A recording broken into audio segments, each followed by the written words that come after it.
This is going to sound bad because I have a cold.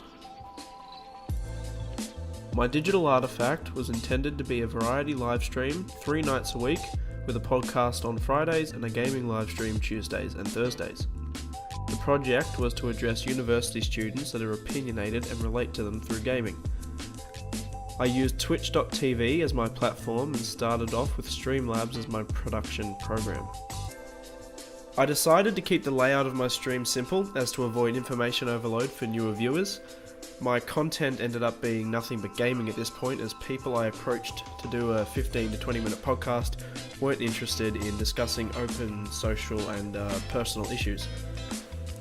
The gaming live stream was slow and steady until I was hosted for 25 plus viewers one night as I was checking out a new game.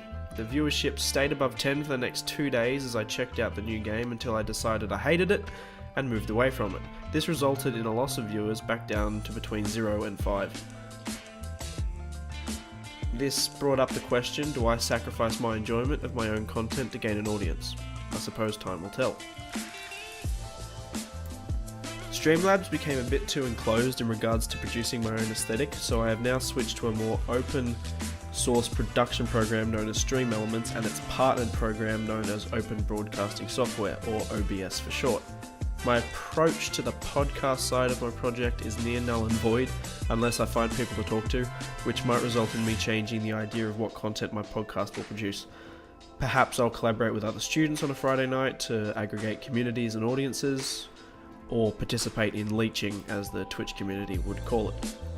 The gaming side is now open to experimentation, as I will test out my viewership with the game that gave me some notoriety and playing what is popular at any given time, to see if sacrificing a bit of freedom in what I play and stream will gain me more of an audience. I might even find new games that I enjoy in the process.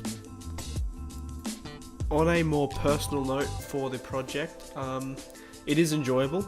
Yeah, there's definitely a dopamine hit once you get a follow or a donation. I haven't made anything crazy so far, only about $10 or $11, but it is exciting when you are producing content that definitely attracts viewers and engages them in some way. So the future is looking promising. We'll just have to see what iterations are in store. Thank you.